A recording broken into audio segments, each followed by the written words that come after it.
What's up, Quackheads? Will the Pill here. I just want to take a hot minute to tell you guys about this week's sponsor. It's Podcorn, like popcorn, but with pod. Podcorn is the best. I'd say it's like the future of like podcasting, advertising.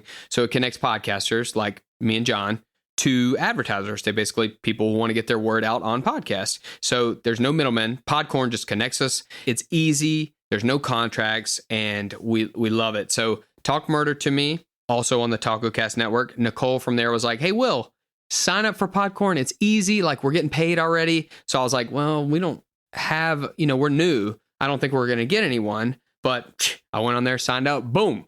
Podcorn itself sponsored us. So that's how easy it is. It's so easy, so cool. The dashboard connects you. You can see what jobs you have going on for this month, all your slots. Connecting the podcaster to advertising. They give us workrooms. It's so easy. We love it. So this week's episode is sponsored by Podcorn. I've got the answer right here, ladies and gentlemen, to everything that ails you. Now step right up. One who acts like a duck about his salves and remedies. The cruel practice of making money on people's worries appeared throughout the years as quackery. I said cured of backache, nervousness, All right, folks. Well, welcome back to another episode of Quackery. This week we are self-distancing from each other, which is sad, but we're doing what it takes for the society here. So we are back, and we're talking about a relevant topic for everyone right now, and that is vaccines and anti-vaxxers. There's no theme beer. I didn't get a chance to go by and get one, and I wouldn't have been able to get it to John anyway, so we are drinking shots of whatever. I got some bourbon here. Yep, I got some Nibitatis, Sprite, and vodka, and a beer. Ooh. Cold snap. I like that. Damn. Doubling down, man. I love that. That's good. Yeah, I was thinking, liquor, shots. Oh, yeah, it works. Yeah. Yeah. All right. So, first page here. Shots. Everybody? All right. So let's go. What are vaccines? So, John, actually, before I ask you what you think a vaccine is, I just wanted to say, I know this is going to be a very sensitive topic, sensitive episode. So I'm not trying to make fun of anyone. We're just trying to, and especially with any, conditions, diseases, we just want to look at the facts and the fiction, maybe have a few laughs at some crazy things we've done in the past and we do now, but not in a way that to offend anyone. So if anyone gets offended, that's not our intention. We're just here to have some drinks and laugh about medical histories and maybe educate a little bit. But so, John, so if I said, what's a vaccine, what would you say? It's like a preventative medicine that will prevent something in the future. It's not like, right? Like if you take a vaccine for yellow fever, you take that before you get yellow fever. You don't take it after. Bingo. Yeah. Is that right? That's correct. Yeah. No, you're right. I heard somebody, I think I saw something like they were like, you just think of a vaccine like a cheat sheet for an exam, like going to exam with a cheat sheet. Every exam you'll have a cheat sheet, so you'll be able to pass all of the tests. Yeah. That's your vaccine. But anyway. So like the flu shot's a vaccine, correct? Yeah, it is. So so we'll get into all the current vaccines. But so from the CDC, they say that vaccines will contain the same germ that the disease has. For instance, measles has a measles virus in it.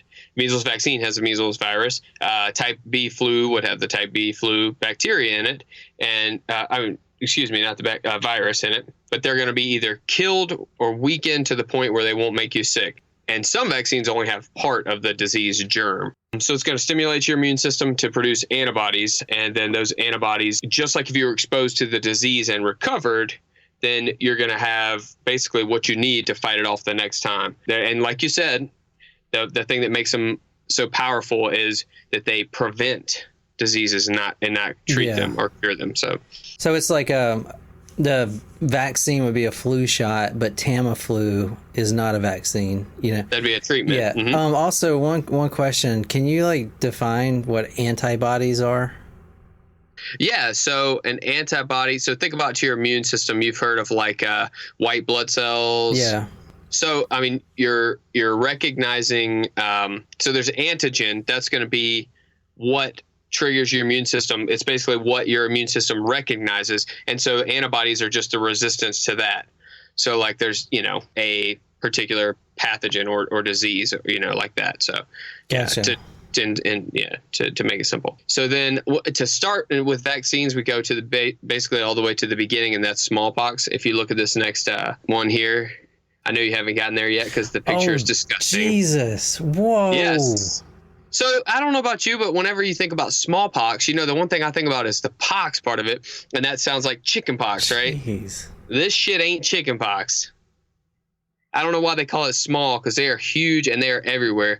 Here's a picture I'll put up on quackerypodcast.com. I believe these are twin boys, one of them without smallpox and one of them with it. And I mean, it's just terrible. It's terrifying looking. The kid is just absolutely covered. It's crazy that the other kid doesn't have it. I remember my brother had chicken pox, and we would wrestle around on the floor and everything. I never got it. I've never had chicken pox. Either that or you had a small case. No, I mean my parents say I've never had it, so I don't know. But this is crazy. This photo is smallpox. That's deadly, isn't it? Yeah. And one thing, so, as opposed to like coronavirus, which doesn't affect kids, it was worse for kids. Jesus. And it had like a 30% mortality rate, and it killed an estimated 300 to 500 million people. So it was deadly. Not just like, chickenpox is not deadly. It's just an annoying and itchy and all that stuff. I wonder if this boy died. I don't know. That's a good question. I mean, it's recent enough where they could get a good photo, so I would think he'd have That's good, awful, better man. treatment options. But yeah, God, it's gross. It's sad. Yeah, it looks. And it's contagious too, right? Super. Oh yeah. But yeah, maybe so. About 3,000 years ago, there's different conflicting sources because smallpox was going on for a long ass time, very long time, killing people, and so they started this practice they called variolation, and that comes from the name of the virus. So it's smallpox there's two forms, variola major and variola minor, and they're basically just a severe form of it and not severe. So they noticed though, so I'll explain what variolation is, but yeah, there's all these different reports of who started it, but a long time ago they started doing this to try to prevent deaths from it. But they noticed the people who got like the minor form, they didn't get as sick, and then if they survived, then that was it. They wouldn't catch it again, and they wouldn't catch the severe version either.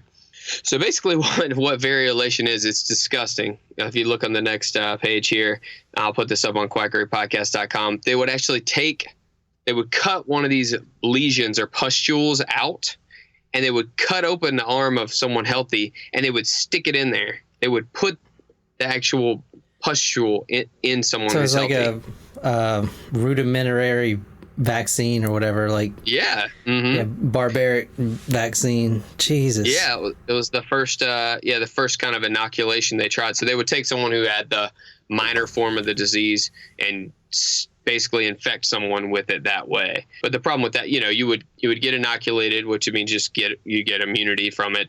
There'd be a lot of infection. You'd still catch the minor form. Some people still got kind of sick. But then a small country doctor from England, jolly old England, figured out a better way to do it. So Dr. Edward Jenner from Berkeley, England, he noticed that milkmaids, actual milkmaids who milk cows, that they caught this thing called cowpox. And if they got cowpox, then they never caught smallpox. And actually, I was thinking when I was looking at this, I was like, oh shit, cowpox. I was like, are all the different poxes named just for the animals where you get them? So I thought, well, is that where we get chickenpox? But it's actually not. Oh, chickenpox is, they actually just call it chickenpox because it's like wimpy. It's like, well, it's not smallpox, obviously. So it's it's a weak ass thing. So it's like a chicken, like a wimp, which I thought is hilarious because that still like last today. Like, it's still called chickenpox from that. You know, the first guy who called it that had no idea. They're like, probably would have gone on for thousands of years. His dumbass is saying like, man, that ain't nothing but chickenpox, man. You little bitch. That ain't smallpox, man. You didn't see Billy's face. You saw his face. You sound like you're from that West Virginia show that we just watched. Which one is that? Tiger King? No, the whites with the white family of West Virginia. You watched Wild and Wonderful Whites of West Virginia? Oh my God, I love that show. They took her daughter. CPS took her daughter. Y'all got mozzarella cheese sticks? We've seen that shit a few times. Heather loves that. Oh my God. I'll tell you guys watch that. God, I love that show. I'd like to see like a mashup, like Tiger King versus the Wild and Wonderful Whites, dude. I didn't watch Tiger King, man. I refuse to watch it, dude. All right. I can't, dude. And the reason why is like, I can't see those animals, man, in those cages. I can't do it. Like the tigers, I'm such a, sucker for animals. Yeah. As much as they say it, like, oh, it's animal cruelty, like, what you see in the show isn't a lot of like them like starving tigers or beating tigers or anything like that. It's mostly just like, it's like it's a zoo, so it's like watching them in a zoo. Yeah. It's mostly about the personalities of all the crazy ass people on there. But anyway, so Dr. Jenner, after he noticed that the milkmaids did not contract smallpox, he thought, well, here's what we're going to do. I'm going to take my next door neighbor, little James Phipps, 8 years old, and I'm going to draw up with the syringe the pus from a cowpox, like from a milkmaid, and then stick it into his arm. Jesus. And I'm sure this kid was thrilled. He probably offered him, come over here, Jimmy, and let me give you a piece of candy, and I'll stick this in your arm. The crazy thing is, Dr. Jenner tried to infect James with smallpox 12 times. Actually, there's rumors it was 20 times. Jesus. But the record's 12 times at least, and he never caught it. So he called his treatment a vaccine. And vaccine actually comes from the Latin root word vacca, and that means cow. Ah. So there you go. So it's from a cowpox. That's where we got all this vaccines that makes and sense everything. Now. Kind of cool, right? And so then he published that as work as Inquiry into the Causes and Effects of Variole Vaccine. And he got really famous from that. And the rumor was after he abused this poor boy, he bought him and his mom a house. So it's pretty great. He owed him probably a little bit from that, because he could have killed him. Dude, can I ask a question? Yeah.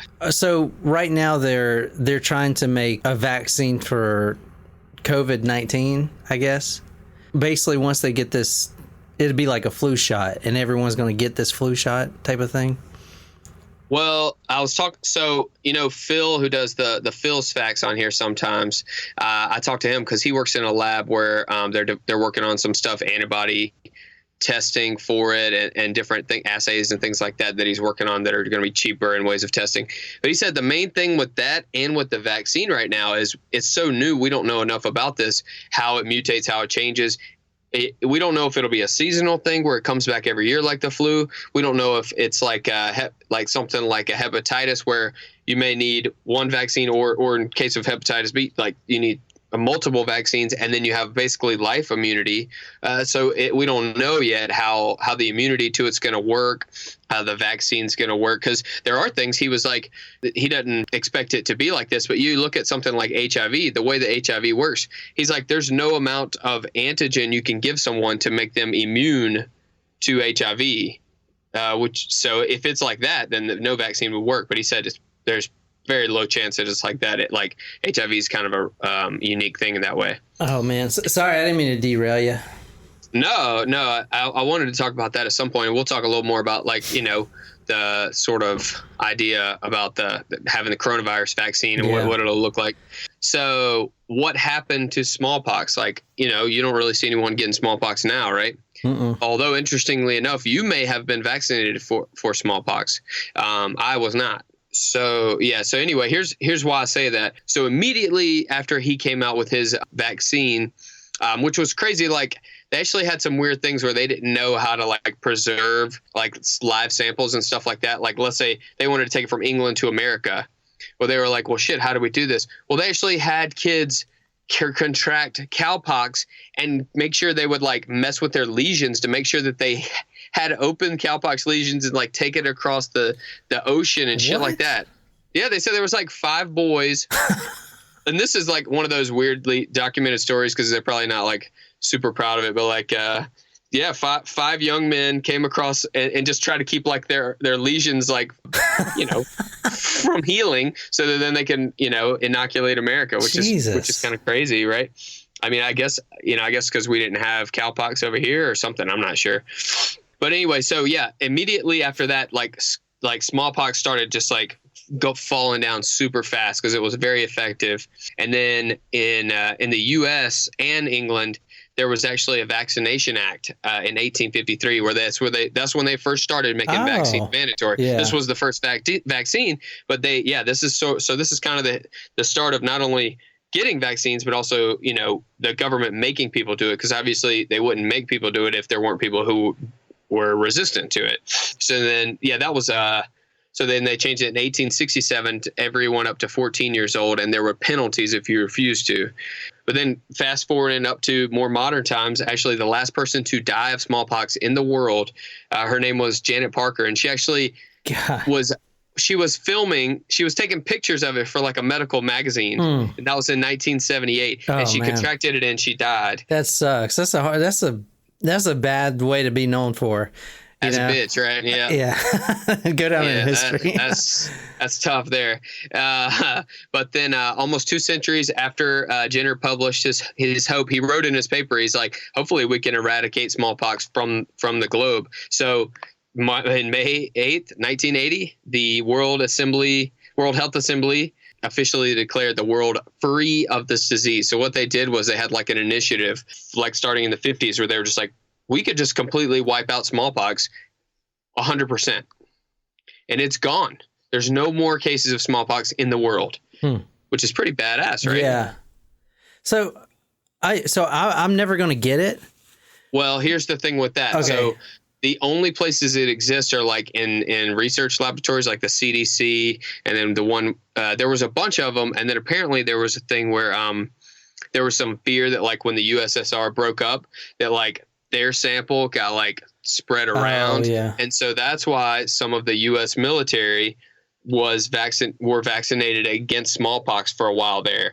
So that's why I said you may have gotten it. Because, you know, why not? Like if there's a chance they could use it like as a, you know, biological warfare, then, you know, that would be the people we would want first to be vaccinated. But yeah, the picture I have here, I'll put on quackerypodcast.com. is the pharaoh Ramses V. And you can actually see from the way that they preserved these mummies that he had smallpox. You can see it on his face. Or maybe acne. No? I mean, it could be some pretty bad acne.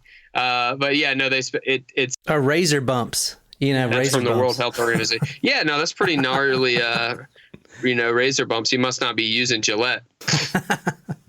You know, I have to pay Tom Brady every time I say Gillette. Ah, shit, there I go again.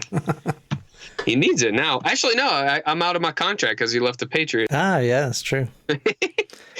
All right, so moving forward with vaccines, a young man named Louis Pasteur, old Big Lou, he lived from 1822 to 1895, and he did a lot of cool shit. One thing you probably know is pasteurization. It doesn't come from the word pasture like a cow pasture. It's from pasture. Well, yeah, it's just, and I didn't understand exactly how it worked. It's very basic. You just heat the milk up a little bit to kill the, you know, pathogens, bacteria, fungus, whatever, and then you cool it back down, and then it preserves its shelf life, and it's less likely to grow stuff and it'll last longer. And so he did that, but also all these vaccine stories are cool. So you got the one with Dr. Jenner where he observes the milkmaids and all that kind of cool stuff where he does it. Well, Pasteur was trying to get some other stuff going, and one of them he was doing this. he was working on this bacteria, and he just couldn't get it. He couldn't get the vaccine to work right. He was using it on these chickens, and he just kept killing the chickens. He couldn't get it to work. He was pissed off, and he thought, okay, we need to keep using the freshest samples, because that's what's going to give us the best result. So he told one of his assistants, he's like, and this was in 1879. He's like, listen, make sure and set the, give the chickens this vaccine from this bacteria or whatever now, and because we're about to go on a long holiday. Well, she forgets, and it sits there.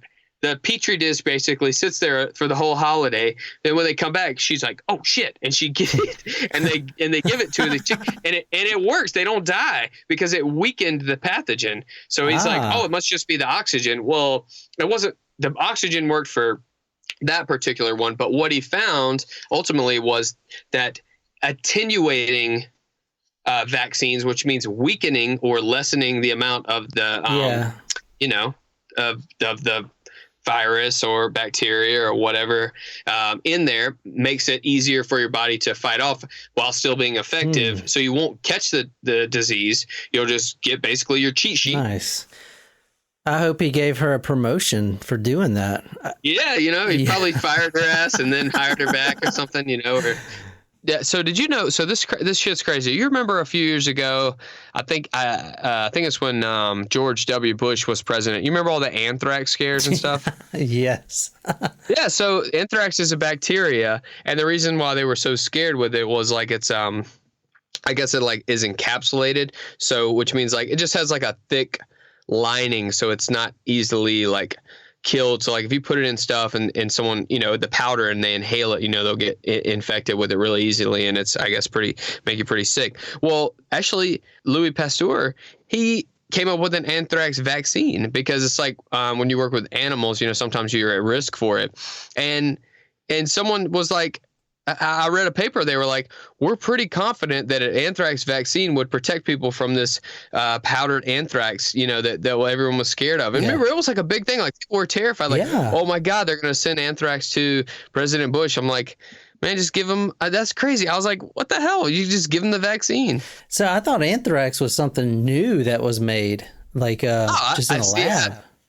Saw this media hype. It sounded like it was something new, right? Yeah, like that freaking. The terrorists made.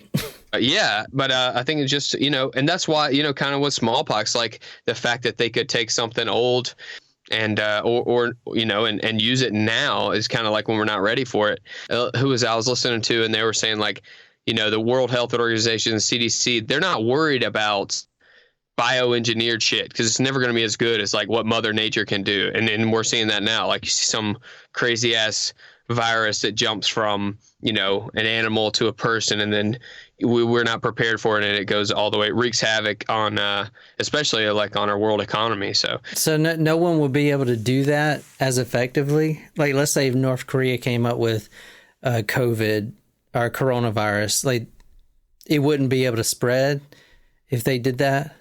Not necessarily that. It's just like so it's almost like Mother Nature could think outside the box better than people could, because we're only looking based on what we've seen. Yeah. Whereas nature can mutate into any possible way to do unexpected things that we would never be ready for. So like the stuff that people can come up with, it's going to be related to stuff we already know how to treat or vaccinate for and all that. So I guess that's what they mean. But yeah, that's smart. Yeah, that makes sense.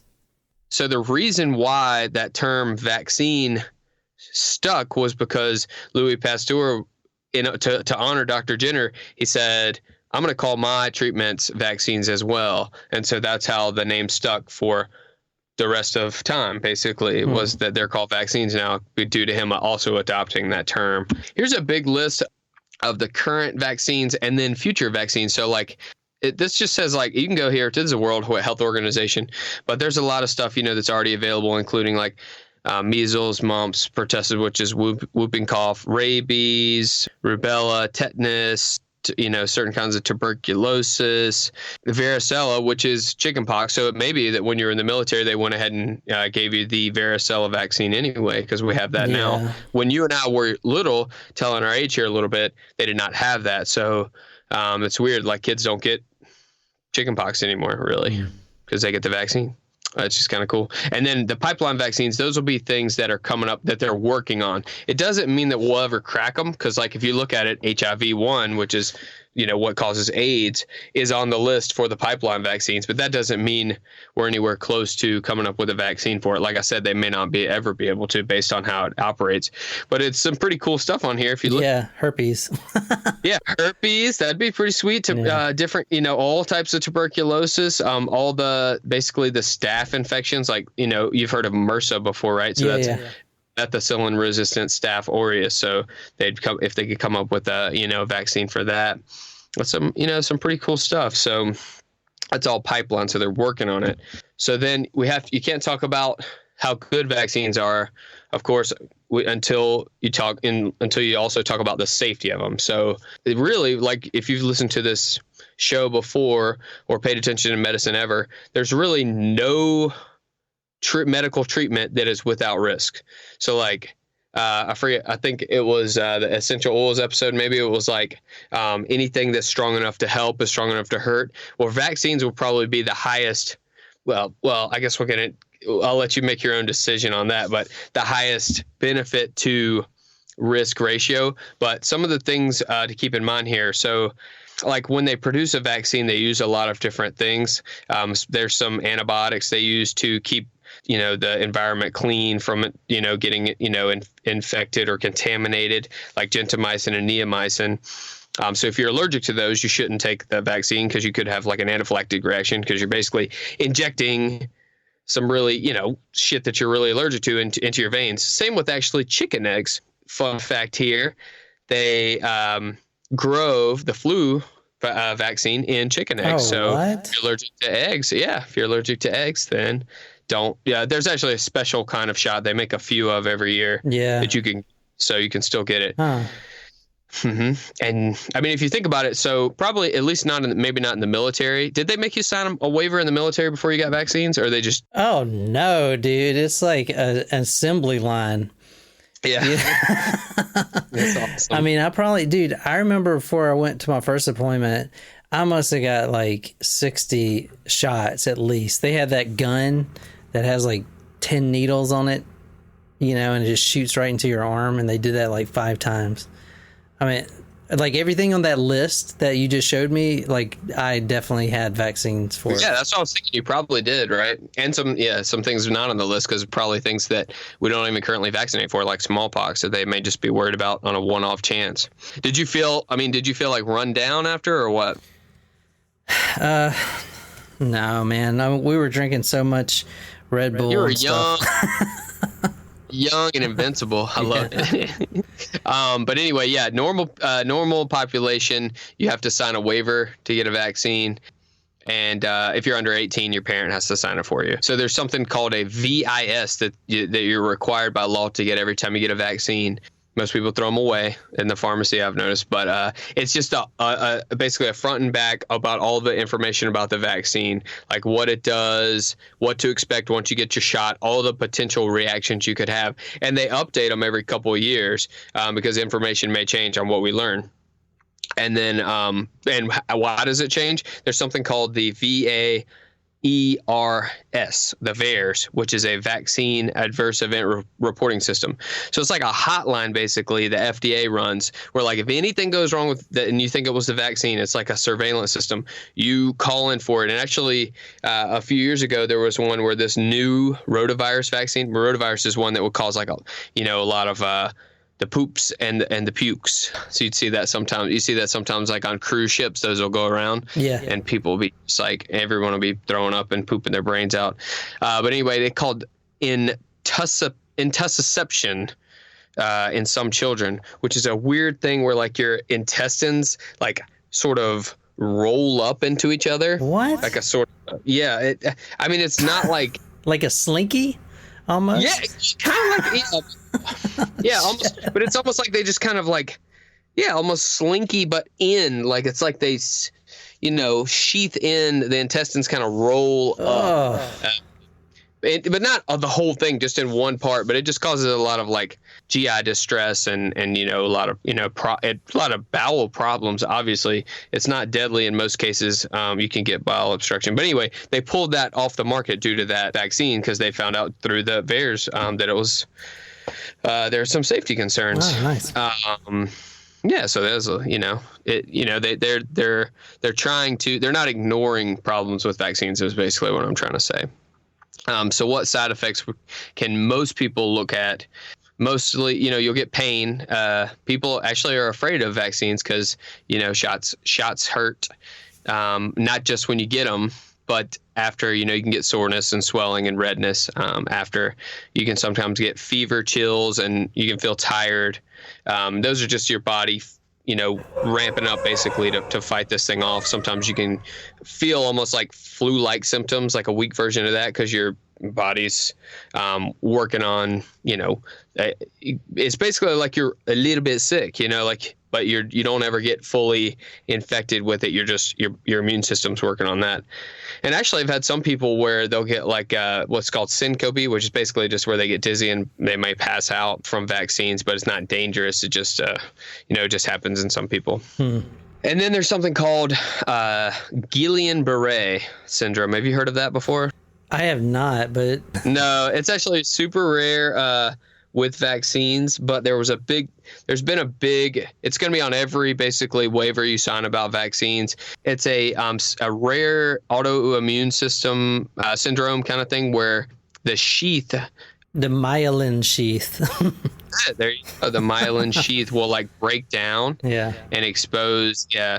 And anyway, you'll get like tingling in your extremities and different pains and things like that. So you can get seizures sometimes with it. But the main thing is that, so there was a swine flu kind of outbreak in 1976, and that vaccine had a slightly increased risk of causing Guillain-Barré. And they think that it was like only 10 cases in 1 million people. So that's how raised it was. But, there were studies that were like, it was kind of a big thing in the news, kind of like, oh my God, like if you get this shot, you're going to get Guillain-Barré. Yeah. And actually most people recover from it fully. But what you're going to want to do is if you, and they're not even sure if, if you were just going to be predisposed to this already, or if like just a very, very small amount of the population would get this. But I said that like there's no evidence that it even increases the risk by 1 person in 1 million now with vaccines. But they put it on there just in case. And if you had Guillain-Barré, you should probably not get vaccines until your symptoms are gone and for a little while after that, because it may bring it on again. That's crazy. Just because, it's a kind of an immune system thing. So basically, like I said, ever since the invention of vaccines with smallpox, there's been resistance to it. I mean, if you think about people, we, especially in America, don't tread on me, asshole. If you're going to try to tell me I have to do something, I'm not going to like it. So actually, but England was pretty big. There was a place called Leicester. And they actually had like 80 to 100,000 anti-vaxxers had a march, and they had like a child coffin, and like they had like a Dr. Jenner like hanging from a noose and stuff like that. When I was thinking about it, I'm like, man, if y'all would stop and think for a second, you dumb. Like if smallpox is running around and it's contagious, you just got 100,000 people together. That's pretty shitty social distancing there. Dude, I honestly didn't. Now I don't know. Maybe I'm just don't watch the news enough, but I didn't think that it was mandatory that you had to be vaccinated. And now I'm seeing it's been that way for 150 years or more. Well, with the smallpox they made you now. So it's a little bit different now. That's good that you bring that up, actually, because so with smallpox they made it a law, but now they've actually made it where, you remember that pandemic show on Netflix where the one. It's like, my kids can't play sports with the rest of the kids because I didn't get them vaccinated. So it's not illegal to, but they won't be able to participate like in public school and certain sports activities. And that's because then they're going to put certain people at risk. And it has to do with herd immunity, which I'm going to talk about here in a little bit. So now it's not illegal anymore to get kids vaccinated, but it's a good idea too. And in my opinion, I was going to try to come at this objectively, but anyway, what I've already learned about it, I already knew that I can tell you with 100% confidence that I think vaccines are right, but I do want to get into the ideas behind the resistance to vaccination, because, it is crazy. Initially, they were forcing people to do it, but it came, eventually had this amazing result of completely wiping out smallpox. So there are anti-vaccination leagues and things that came up. Some of them had a lot to do with, preying on people, wanting to, do things like sue people, sue the government, whatever like that.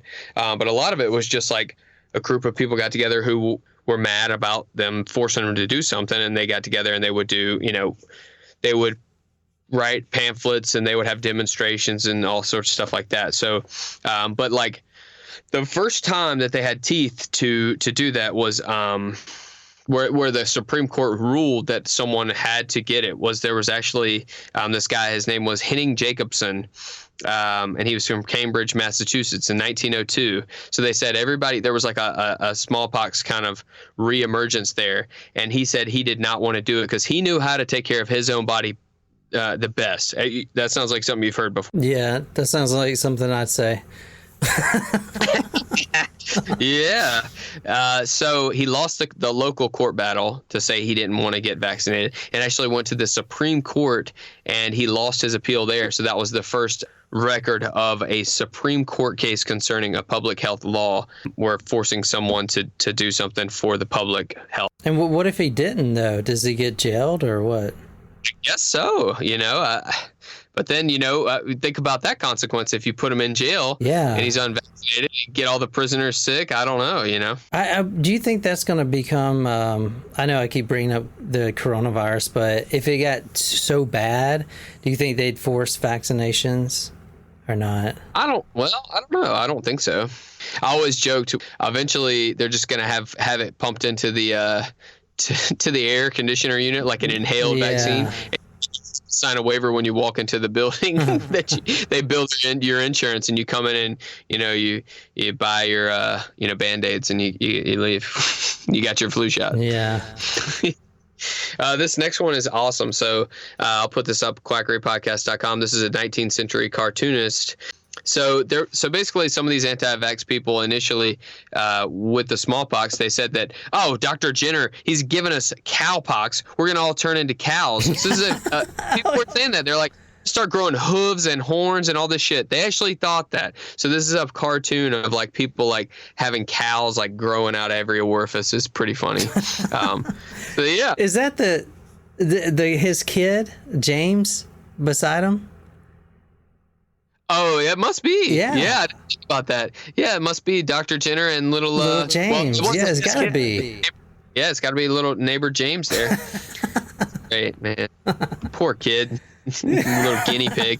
Hey, man, he was, Yeah. It wasn't very ethical, because I'm sure he didn't give the kid much choice. He probably was just like, hey, kid, here's $20. I know you and your mom are poor, and I'm a doctor. Here's some cash if I can stick this nasty. Jesus. Ugh. Gross. Okay, so one thing was a claim. There was a claim in that multiple sclerosis, which actually is a similar kind of thing to Guillain-Barré in the way that it works, but it's a more permanent condition. So it's an autoimmune disorder, and there was allegations that the hepatitis B vaccine would cause it. So actually, they did a study. It was a French study, and they actually found that after they did the study, they found there was a lower frequency of MS in people vaccinated with Hep B, and that included 60 million doses that they looked at. So not only was it unfounded, they found that it actually decreased, which is crazy. And then there was also another study, 200,000 women. There was no evidence there, but so in this next slide, so have you heard of thimerosal before with vaccine? This is a big thing now still. Okay, so thimerosal is a preservative. They put it in vaccines, especially or only basically in like multi-dose vaccines. So a multi-dose vaccine would be like a bigger vial where you actually can go in there and draw out, most of vaccines are either 1 cc or a half. That's a milliliter or half. So this is like the Costco version. Right. Big barrel of vaccine soup. And you're just pouring it out for everyone. But no, since the 1930s, they put that in there, and it prevents like bacterial and fungal contamination. It keeps it good, preservative, cool. Obviously. So the reason why people were worried about this is because it's actually a derivative of mercury. And so you're giving a derivative of mercury to little babies, obviously, because they're getting vaccines. So there's a lot of parents who were upset about that and worried because, if it was equivalent, then they'd be exceeding the toxic dose of mercury for these kids. A lot of parents opted to push back the hepatitis B vaccine until 6 months. And there were actually babies who contracted hepatitis B, and I saw where actually one died of it. Oh, geez. But what they found was actually, unless you're allergic to it or you have a hypersensitivity reaction to it from being allergic to it, then it's very safe. But what they did was due to concerns like that, because people were like, well, I'm not going to give mercury to my kids. They took it out of almost all vaccines. So now if you go to get a shot, the pharmacist will or doctor or nurse will typically have just a single dose vial shot. It's not even in a vial. So it's these, they're already in the syringe. And so there's preservative free because each dose is already in its single use, so it doesn't have to be reused, so there's no preservatives needed, which is pretty cool. And it's super easy for us. Like, you just take off the cap, put the syringe or the needle on the syringe, and boom, and there's no thimerosal needed, even though they found that it was safe. So that at least alleviates that fear for people there. Hey guys, John Boy here. I just want to say that we're going to leave it right there for today and split this thing up into 2 parts. So the next part 2 will be out on Friday, and it's really interesting. When we recorded it, I was really shocked at the information and the research that Will the Pill brought to the table. So be sure to subscribe if you haven't already. And again, thanks so much for supporting this podcast. And I can't do his usual spiel, but follow us on social media. quackerypodcast.com is the website. And keep calm and quack on. Sorry, Will, I stole your line there.